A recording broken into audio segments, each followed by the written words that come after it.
নমস্কার, কেমন আছেন আপনারা সকলে? আশা করি ভালো আছেন। চলে এসেছি আরেকটি নতুন ভিডিও নিয়ে।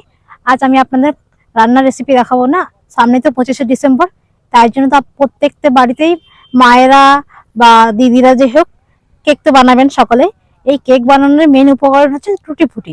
বাচ্চারা যে সমস্ত জিনিস বেশি পছন্দ করে তার মধ্যে এক হলো টুটি ফুটি। এই টুটি ফুটি আমি আজকে আপনাদের বানিয়ে দেখাবো। চলুন টুটি ফুটি বানাবো। তাই গাছ থেকে প্রথম পেঁপেটা পেড়ে নেব। বড় সাইজের পেঁপে নেব একটা। এই পেঁপেটা হলেই হয়ে যাবে। হাত পাচ্ছে না দেখ, এটা হলেই হয়ে যাবে। আপনারা কিন্তু পেঁপেটা এরকম বড় ধরনের নেবেন, তাহলে কিন্তু এই পেঁপেটা ভালো টুটি ফুটি বানানো যায়। এখন গাছে বিভিন্ন ছোট ছোট পেঁপেও ধরে আছে, কিন্তু ছোটগুলো নেব না, তার মধ্যে বড় দেখে সাইজের নিয়ে নিয়েছি পেঁপে।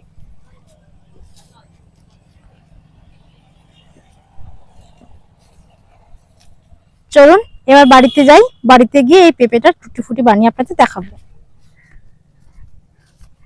পেঁপে তো পেড়ে নিয়েছি, এবার ভাবতেছি একটা পেয়ারা পারবো। পেয়ারাগুলো কি সুন্দর হয়ে আছে গাছটাতে, পুরো গাছ ভর্তি পেয়ারা। আর ধারে আসলে এই ফলের গাছগুলো বেশ ভালোই হয়েছে। এবার একটা পেয়ারা তুলে নিই।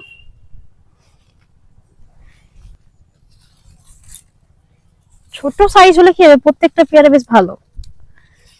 চলুন আলাদা থেকে তো পেঁপেটা পেড়ে আনলাম, পেঁপেটা কেটে দেখি এটা আদা পাকা না কাঁচা রয়েছে। যদি কাঁচা পেঁপে হয় তাহলে কিন্তু টুটি ফুটিটা ভালোভাবে বানানো যাবে।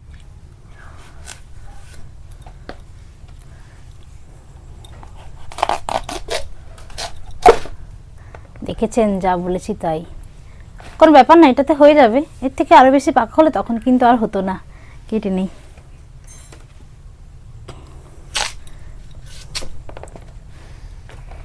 এই পেঁপের বীজগুলোকে রেখে দিই, আবার পরে এবারে গাছ লাগানো যাবে। পেঁপে গাছ বীজগুলো বেশ ভালো পেকেছে।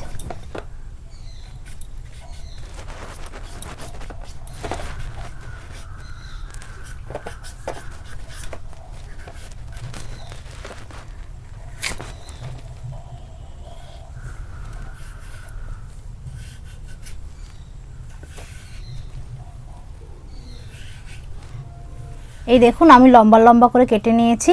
এরপরেও কিন্তু মাঝখানে আরেকবার করে কাট পারবো। আপনারা দেখুন আমি কিভাবে কাটতে থাকি। এবার আমি ছোট ছোট করে কেটে নেব।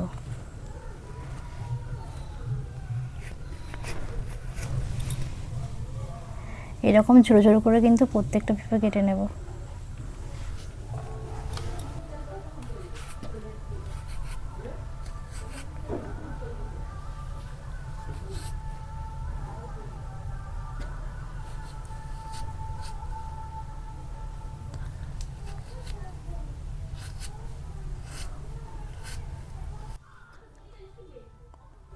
পেঁপেগুলোকে আমি এভাবে সরু সরু করে কেটে নিয়েছি টুটি ফুটি বানানোর জন্য। আমার প্রায় সমস্ত পেঁপে কাটা শেষের পথে। কি সুন্দর লাগছে পেঁপেগুলো, দেখো।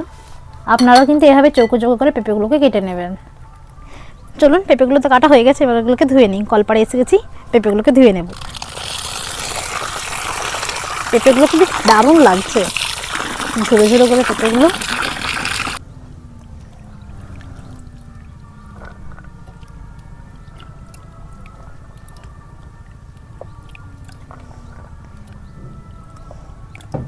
উনুনটা আমার ধরানো হয়ে গেছে, এর মধ্যে আমি কড়াইটা চাপিয়ে দেব।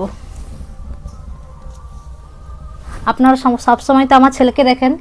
এই যে দেখুন আমার ভাইজি। তোমার নাম কি? ওইদিকে বলো, তোমার নাম কি? শ্রীনিধি নাম। শ্রীনিধি মণি। হ্যাঁ, তুমি কোন স্কুলে পড়ো? আমি স্কুলে পড়ি, আপনারা কিছু যদি বুঝতে পারেন তাহলে প্লিজ আমাকে কমেন্ট করে জানাবেন। হাই করে দাও, হাই। বলো আমার বড় মা আজকে টুটি ফুটি বানাবে। আমি খাবো? এমনি খাবে না কেক বানালে খাবে? কেক বানালে খাবে, সব জানে। চলুন কড়াইটা তেবে গেছে, এর মধ্যে আমি জলটা দিয়ে দিই।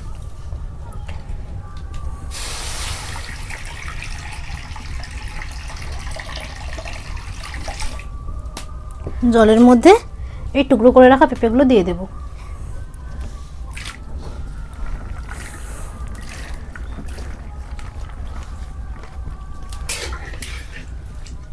এই পেঁপেটাকে কিন্তু 80% আমি সেদ্ধ করে নেব।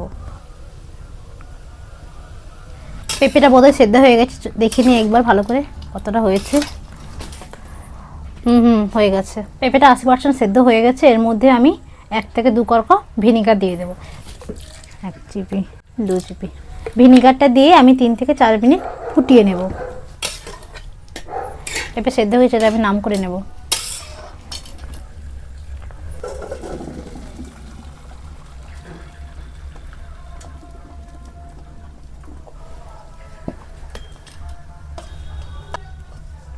পেঁপেটা সিদ্ধ করে নিয়েছি 80%। এবার আমি সিরাপটা বানিয়ে নেব। চিনির সিরাপ বানাবো, তাই চিনি নিয়েছি 1 কাপ। ওই কাপেরই মাপে আমি 2 কাপ জল দেব। 1 কাপ পরিমাণ চিনি দিয়ে দিলাম।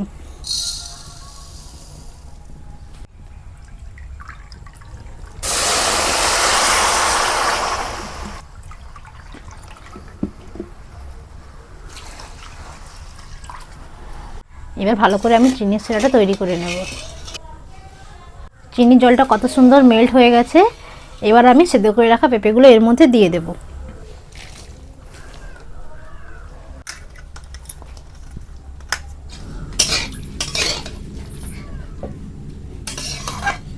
আপনারা একটা কথা ভালো করে মনে রাখবেন, এই যে চিনির সিরাটা আমি করেছি, এই সিরাটা যেন আপনারা মোটা বা চিটচিটে যেন না করে ফেলেন, এইভাবে যেন জলটা পাতলা পাতলা থাকে।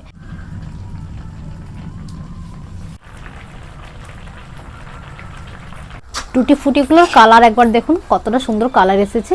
আর প্রত্যেকটা পেঁপে কিন্তু খুব ভালো সেদ্ধ হয়ে গেছে। দেখেছেন, প্রত্যেকটা পেঁপে সেদ্ধ হয়ে গেছিল। এবার আমি এগুলোকে নাম করে নেব।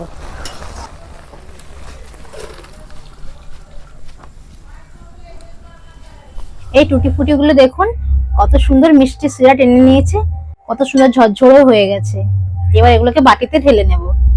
আপনারা যদি বাচ্চাদের ফুড কালার না দিতে চান, তাহলে কিন্তু এরকম করে আপনারা একটু শুকনো করে নেবেন। ঝরঝরে হয়ে গেলে দেখবেন এই টুটি ফুটিটাও খেতে খুব সুন্দর লাগে। আমি এখানে 2 রকম ফুড কালার দিচ্ছি আর একটা নর্মাল করছি আপনাদের দেখানোর জন্য। চলুন আমি রংটা ভালো করে মিশিয়ে নিই।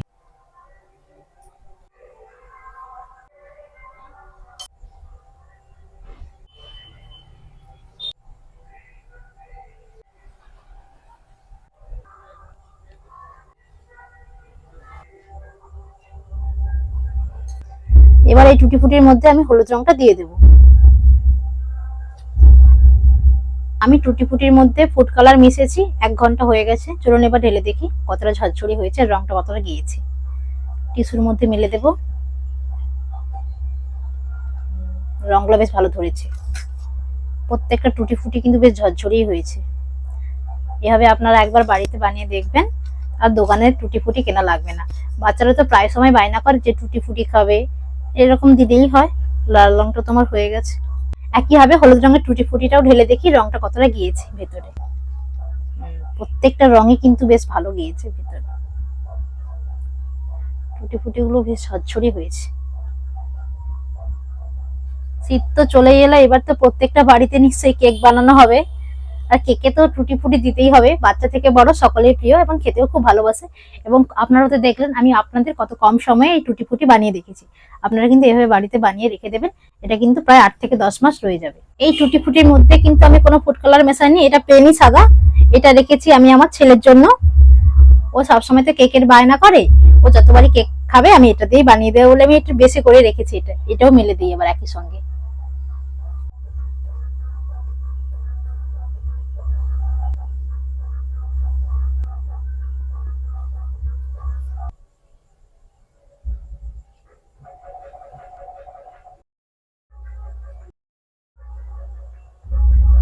এই টুটি ফুটিগুলোকে আমি সকালের হালকা উষ্ণ রোদে কিন্তু রেখে দেব 1 দিনের মতো। সকালের হালকা রোদটাই দেবেন, দুপুরের ভারী রোদটা কিন্তু টুটি ফুটির মধ্যে আপনারা কেউ দেবেন না। তারপর কাঁচের বয়ামে ভরে রেখে দিন, এটা কিন্তু দীর্ঘায়ু চলবে। এইভাবে আপনারা বাড়িতে বানিয়ে সংরক্ষণ করে রেখে দেবেন, যখনই কেক খাবেন তখনই কিন্তু টুটি ফুটি দিয়ে কেক বানিয়ে সহজেই খেয়ে নিতে পারবেন।